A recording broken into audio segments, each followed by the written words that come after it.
بسم اللہ الرحمن الرحیم نحمدہ و نصلی علی رسول الکریم۔ کل کی جو تعلیم ہوئی تھی اس میں ہم نے آپ کو حضرت سلمان فارسی رضی اللہ عنہ کا واقعہ شروع کیا تھا۔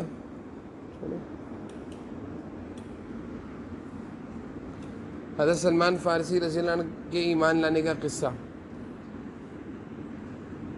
اور میں نے کل بتایا تھا آپ کو کہ یہ خاندانی لحاظ سے یعنی ان کے گھرانے میں آتش پرستی یعنی آگ کی عبادت کی جاتی تھی، اللہ تعالیٰ کی عبادت نہیں کرتے تھے، اس لیے ان کے گھرانے ان کے گھر والے سب کافر تھے۔ لیکن خود حضرت سلمان فارسی رضی اللہ عنہ کے اندر اللہ تعالیٰ نے اچھائی رکھی تھی، اچھی چیز کا جذبہ، اچھی بات پر عمل کرنے کا جذبہ، تو اس اچھے جذبے کی وجہ سے یہ اس بری عادت سے، اس آتش پرستی سے یہ بچ گئے۔ جب ان کے والد صاحب کو معلوم چلا، جو کہ خود بھی آتش پرست تھے، کافر تھے، کہ میرا بیٹا مذہب اسلام آسمانی مذہب اختیار کرنا چاہ رہا ہے، تو انہوں نے ان کو باندھ دیا تھا گھر میں۔ ایک موقع ان کو ملا بھاگنے کا، تو یہ موقع کی تلاش میں تھے کہ مجھے کوئی موقع مل جائے کہ میں گھر سے نکل جاؤں کسی طرح، تو یہ اپنے گھر سے موقع کی تلاش میں تھے، نکل گئے۔ طلب ان کی سچی تھی، اچھی چیز کو سیکھنا پڑھنا چاہتے تھے، اچھے انسان بننا چاہتے تھے، اچھی چیز سیکھنا پڑھنا جانتے تھے، چاہتے تھے، اس کو منع کر کے آؤں، اچھے انسان بننا چاہتے تھے، اسی طلب میں یہ نکل پڑے تھے۔ تو اس وقت کے جو عبادت گزار تھے، عیسائی مذہب اختیار کرنے والے جو لوگ تھے، ان کے پاس یہ گئے اور ان سے کہا کہ میں آپ لوگوں کے ساتھ رہنا چاہتا ہوں۔ ان کے پاس یہ رہے، نوجوان تھے، کم عمر تھے، اس وقت کے عبادت گزاروں نے ان کے آنے کو پسند کیا، ان کی حوصلہ افزائی کی، ان کو اچھی اچھی باتیں سکھائیں، آسمانی مذہب کے لحاظ سے اچھی اچھی باتیں بتائیں۔ یہ بہت جلدی جلدی سیکھتے رہے، کم عمر تھے۔ تو 1 2 3 4 اس طرح تقریباً 4 عیسائی مذہب کے بڑے بڑے عبادت گزاروں سے انہوں نے عیسائی مذہب کو سیکھا، اور اس کے مطابق یہ عمل بھی کرتے تھے، یعنی جو باتیں ان کو سکھائی گئیں اس کے مطابق انہوں نے عمل بھی کیا، جو چیز انہوں نے سنی۔ کم عمر تھے، دیکھو نا، آپ بھی سارے کم عمر ہو۔ اب بہت سارے بچوں کا جذبہ اور شوق کیا ہوتا ہے، جس چیز کے سیکھنے کا ہوتا ہے، کم عمری میں بہت سارے بچے گاڑی چلانا سیکھ جاتے ہیں، شوق ہوتا ہے۔ تو کم عمری میں بہت سارے بچے موٹر سائیکل چلانا سیکھ جاتے ہیں شوق کی وجہ سے، جبکہ اچھی بات نہیں ہے۔ میں تو یہ کہتا ہوں کہ کم عمری میں گاڑی کی چابی ہاتھ میں بھی نہیں لو، کیونکہ ابھی آپ چھوٹے، جب آپ بڑے ہو گئے تو سب کچھ آپ کو مل جائے گا انشاءاللہ۔ لیکن ابھی آپ کی عمر پڑھنے پڑھانے کی ہے، گاڑیاں لے کر گھومنے کی، موٹر سائیکلوں پہ گھومنے کی، یہ آپ کی عمر نہیں ہے۔ تو کم عمری میں، چھوٹی عمر میں بہت سارے بچے موبائل چلانا سیکھتے ہیں نا، بہت ساری چیزیں بہت سارے بچوں کو ایسی آتی موبائل کی جو بڑوں کو نہیں آتی۔ بہت سارے بچے ایسے ہوں گے جو موبائل میں ایسے ماسٹر ہوں گے کہ ان کے ابو کو اتنی چیزیں نہیں آتی ہوں گی جتنی ان کو آتی ہیں۔ شوق ہے، جس کو جو شوق ہوتا ہے وہ اسی چیز پہ کیا کرتا ہے، مہارت حاصل کرتا ہے، اپنا شوق دکھاتا ہے، اور وہ اس میں آگے نکل جاتا ہے۔ بہت سارے بچوں کو کرکٹ کا شوق ہوتا ہے تو وہ کرکٹ میں بہت ماہر بن جاتے ہیں، کم عمری میں۔ چھوٹی سی عمر ہے اور بڑے بڑے کام سیکھ گئے، شوق تھا۔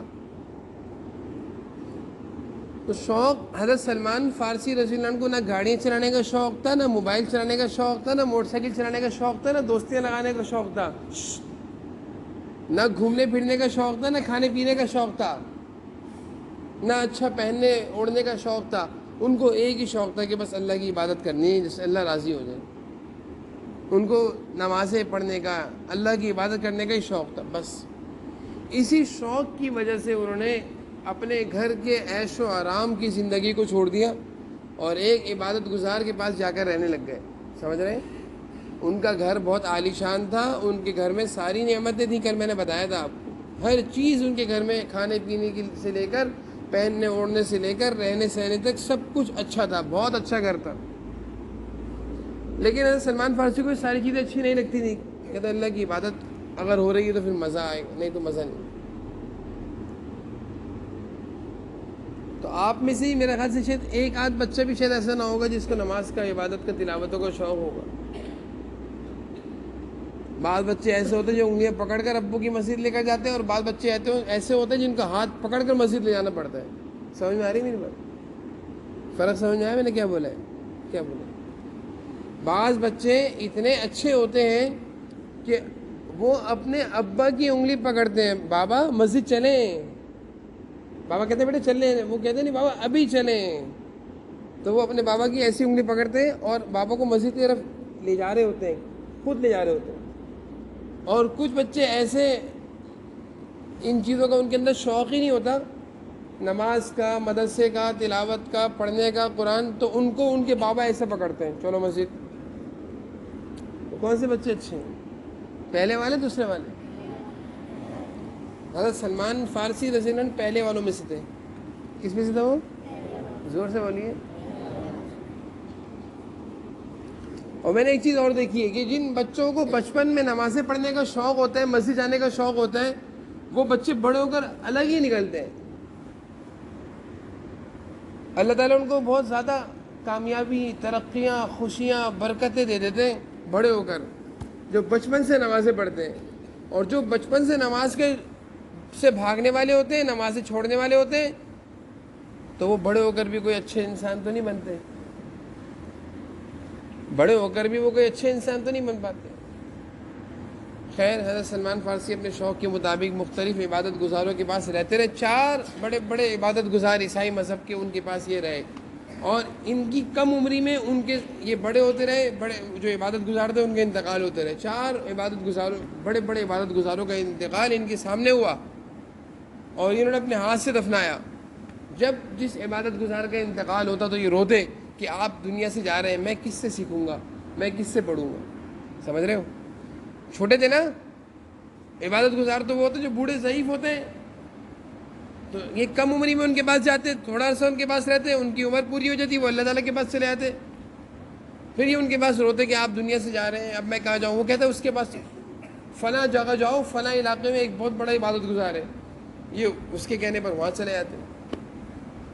ان کے پاس تھوڑا عرصے رہے، وہ بھی ضعیف تھے، ان کا بھی انتقال کا وقت آ گیا، اللہ کے پاس جانے کا وقت آ گیا. رونے لگ گئے کہ آپ دنیا سے جا رہے ہیں، میں کس سے سیکھوں گا، اب میں کس سے عبادت، میں نے تو اپنا گھر چھوڑ دیا ہے، میں نے تو اللہ تعالیٰ کے لیے اپنا گھر چھوڑ دیا ہے. تو وہ کہتے ہیں بھائی ایسا کرو، تم بہت اچھے بچے لگ رہے ہو، بہت اچھے ہو، تمہارے اندر سیکھنے کا شوق ہے، فلاں علاقے میں چلے آؤ، وہاں پہ ایک عبادت گزار ملے گا. اس طرح کرتے کرتے 4 عبادت گزاروں کے لیے انہوں نے مختلف جگہوں کا سفر کیا. آخری عبادت گزار کے پاس جب یہ پہنچے، جو آخری تھا، چوتھا، اس کا بھی انتقال ہونے والا تھا. وہ بھی بوڑھے تھے، یہ پہنچے، وہ بوڑھے تھے، ضعیف تھے، یہ ان کے پاس رہے، بہت اچھا، بہت خوش رہے. وہ اچھے جو آخری والے تھے، انہوں نے ان سے کہا تھا بھائی تھوڑا تم، ابھی تمہاری عمر کم ہے، پڑھا بھی کرو. تو تعلیم بھی سکھائی انہوں نے، ان کو لکھنا پڑھنا بھی سکھایا، اور کہاں کاروبار بھی کیا کرو. تو انہوں نے کاروبار بھی شروع کر دیا ان کے ساتھ، چوتھے عبادت گزار کے پاس. تو کاروبار میں اللہ نے برکت دی، ان کے پاس بہت ساری گائیں ہو گئیں. 1 گائے خریدی، 2 ہو گئی، 3 ہو گئی، اس طرح بہت ساری گائیں بکرے ان کے پاس ہو گئے. اور تعلیم بھی انہوں نے حاصل کر لی، ان کو لکھنا پڑھنا آ گیا. لیکن ان کے بھی انتقال کا وقت قریب آ گیا. چوتھا عبادت گزار جو تھے وہ بھی بوڑھے تھے، ضعیف تھے. اب یہ رونے لگ گئے کہ آپ بھی جا رہے ہیں، پھر میں اکیلا ہو گیا، آپ سے پہلے 3 لوگ چھوڑ کے چلے گئے. تو انہوں نے کہا، انہوں نے حضرت سلمان فارسی رضی اللہ عنہ نے ان سے پوچھا کہ بھائی آپ مجھے بتائیں میں کس کے پاس جاؤں. تو وہ کہنے لگے بھائی دیکھو، اب دنیا میں عیسائی مذہب کی تلاش میں مت گھومو. اب دنیا میں عیسائی مذہب کی تلاش، اب دنیا سے عیسائی مذہب کے خاتمے کا وقت آ گیا ہے. کیا وقت آ گیا ہے؟ ختم ہونے کا وقت آ گیا. اب عیسائی مذہب نہیں چلے گا، پھر کہاں جاؤں میں. تو انہوں نے کہا کہ دیکھو، ہم نے اپنی کتابوں میں پڑھا ہے کہ وہ آخری نبی جن کا نام محمد رسول اللہ صلی اللہ علیہ وسلم ہے، وہ مکہ کی زمین میں آنے والے ہیں، تم مکہ کی طرف ہجرت کرو. اب یہ فارس کے رہنے والے، مکہ بہت دور ہے، تم مکہ چلے جاؤ اور وہاں جا کر دیکھو کہ آخری نبی آئے ہیں تو ان پر ایمان لے آؤ. اب عیسائی مذہب ختم ہو جائے گا، اب محمد الرسول اللہ صلی اللہ علیہ وسلم والا دین اسلام چلے گا. آ رہی میری بات سمجھ میں؟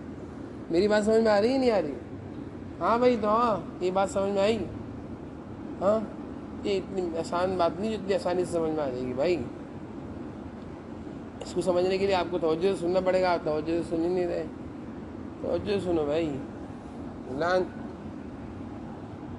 انہوں نے آخری جو عبادت گزار عیسائیوں کے راہب، بڑا عبادت گزار، جب ان کا انتقال ہونے لگا، ان کی ہدایت پر عمل کرتے ہوئے انہوں نے وہ ساری گائیں بیل بکرے لیے اپنا کاروبار میں جو کمایا تھا، اور انہوں نے انتظار میں رہ گئے کہ کوئی قافلہ اس زمانے میں گاڑیاں اور بسیں اور تو نہیں چلا کرتی تھی، قافلے جایا کرتے تھے، پیدل سفر کیا کرتے تھے، اونٹوں پہ سفر کیا کرتے تھے، اونٹوں گھوڑوں پر.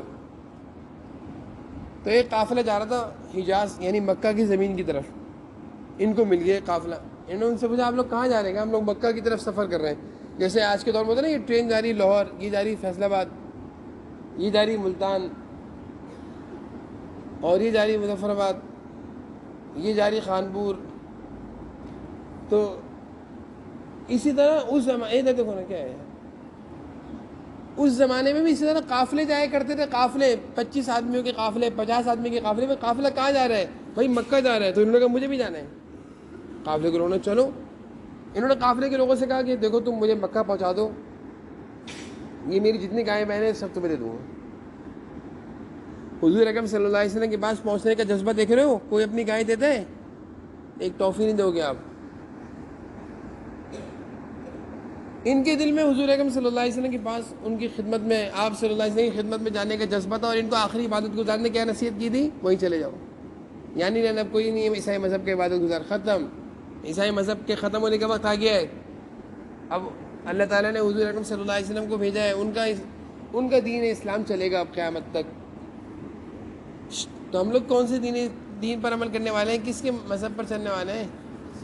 بولو کس کی تعلیمات پر چلنے والے ہیں؟ اللہ تعالیٰ کی تعلیمات پر. اصلاً کہہ رہے ہیں یہ حال ہے تمہارا. ہاں یہ حال ہے. کھڑے ہو جاؤ، کھڑے ہو، پیچھے آؤ. باتیں کیا ہو رہی ہوتی، جواب کیا مل رہے ہوتے.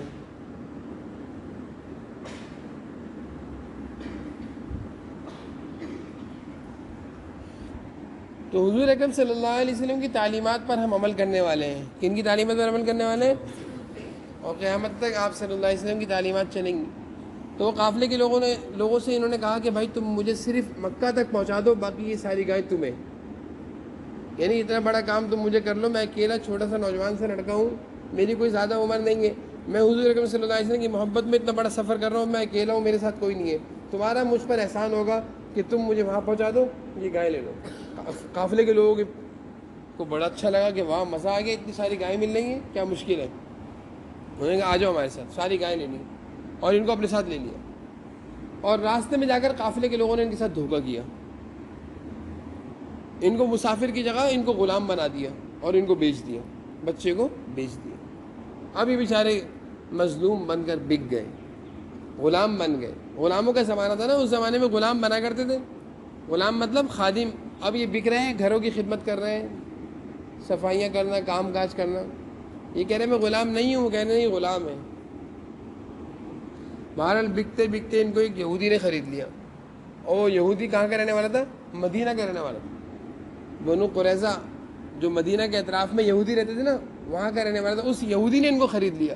اور ان کو خرید کر کہاں لیا ہے؟ وہ مدینہ لیا ہے. کہاں آنا چاہ رہے تھے؟ یہ مدینہ ہی آنا چاہ رہے تھے نا. مکہ اور مدینہ کی زمین میں حضور صلی اللہ علیہ وسلم تشریف لائے تھے. ان کی خواہش تو پوری ہو گئی نا. بکے ضرور، غلام بنے، لیکن غلام بننے کے بعد، بکنے کے بعد فائدہ کیا ہوا؟ کہیں صحیح جگہ پہنچ گئے. کہاں پہنچ گئے؟ اب ان کو معلوم چل گیا تھا. انہوں نے پوچھتے رہتے تھے لوگوں سے نا کہ کوئی آخری نبی آئے؟ لوگوں نے کہا آئے میں مکہ میں ہے. کوئی ایک آدمی آیا مکہ میں جو کہتا ہے میں اللہ کا نبی ہوں. اچھا. یہ انتظار میں تھے، پوچھتے رہتے تھے. ایک دن یہ اپنے یہودی جو ان کا آقا تھا اس کے غلام تھے، خدمت کر رہے تھے، باغ کی کھیتی باڑی کرتے تھے، کام کرتے تھے بیچارے. تو درخت پہ چڑھے ہوئے تھے. درخت پر کھجوریں توڑ رہے تھے. نیچے ایک آدمی آیا اور اس نے آ کر ان کے یہودی جو مالک تھا نا ان کا آقا, اس سے کہا کہ تمہیں پتہ ہے وہ محمد جنہوں نے مکہ میں آ کر نبوت کا دعویٰ کیا وہ مدینہ آ گئے ہیں, یعنی ہمارے شہر میں آ گئے ہیں. تو یہودی تو آپ صلی اللہ علیہ وسلم کے آنے سے کیا ہو رہے تھے, ناراض, غصے میں. حضرت سلمان فارسی کہتے ہیں جیسے ہی میں نے سنا کہ وہ مدینہ آ گئے میں تو ایک دم کپ کپانے لگ گیا خوشی کے مارے, اور مجھے ڈر تھا میں درخت سے نہ گر جاؤں. میں جلدی جلدی درخت سے اترا اور میں نے قریب جا کر اپنے آقا سے, جو آدمی آیا تھا نا, میں نے کہا کیا خبر لائے ہو تم, بتاؤ ذرا دوبارہ. تو میرے آقا نے مجھے مکے مارنا شروع کر دیے کہ تجھے کیا ضرورت ہے یہ باتیں پوچھنے کی, چل اپنا کام کر. کہہ رہے مجھے اس نے بہت گھوسے مکے مارے اور گھوسے مکے مار کے مجھے اس نے بھگا دیا. دیکھو مار بھی کھا رہے ہیں, حضور اکرم صلی اللہ علیہ وسلم تک پہنچنے کے لیے مار بھی کھا رہے ہیں, غلام بھی بن رہے ہیں, بازاروں میں بک بھی رہے ہیں, اپنے گھر کو بھی چھوڑ دیا مذہب اسلام کے لیے. کس کے لیے؟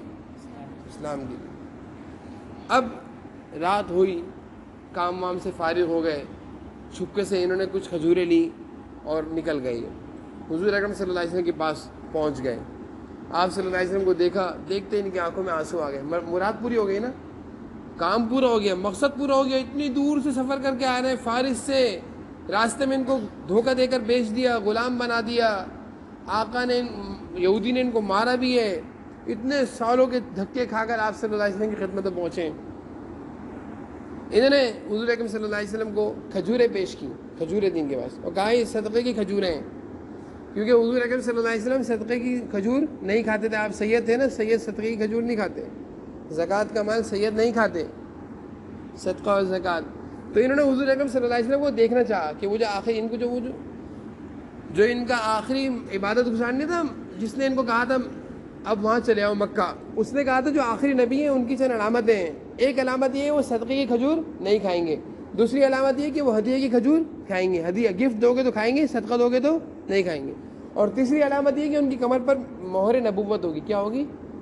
حضور صلی اللہ علیہ وسلم کی کمر پہ چھوٹا سا ایک جیسے کہتے ہیں خوبصورت سی ایک گوشت کا حصہ تھا جو ابھرا ہوا تھا, جس کو کہتے ہیں مہر نبوت, کہ یہ اللہ کے نبی ہیں, اللہ کے نبی ہونے کی نشانی تھی اللہ تعالیٰ کی طرف سے. آپ صلی اللہ علیہ وسلم کی کمر مبارک پر گوشت کا ایک چھوٹا سا ٹکڑا تھا. آ رہی ہے باتیں سمجھ میں؟ نہیں آ رہی. یہ حضور صلی اللہ علیہ وسلم کے پاس پہنچے کھجوریں لے کر, اور کہا کہ یہ صدقے کی ہیں.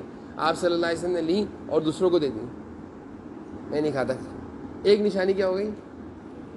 ان کا ایمان بڑھے گا کم ہوگا؟ بولو ایمان بڑھے گا؟ ہاں پاگل ہے, مشکل ہے یہ باتیں سمجھ میں نہیں آئیں گی. ان کا ایمان بڑھ گیا نا, ایک بات پوری ہو گئی. جو اس نے نشانیاں بتائی تھی ایک نشانی پوری. دوسرے دن پھر یہ آئے رات کے وقت اور کھجوریں لے کر آئے, اور کہا کہ یہ ہدیے کی ہیں, گفٹ ہے, آپ صلی اللہ علیہ وسلم نے کھا لی. کتنی باتیں پوری ہو گئیں؟ ان کا ایمان بڑھے گا کمزور ہوگا؟ تیسرے دن پھر یہ آئے اور حضور اکرم صلی اللہ علیہ وسلم جنت البقیع قبرستان میں تھے.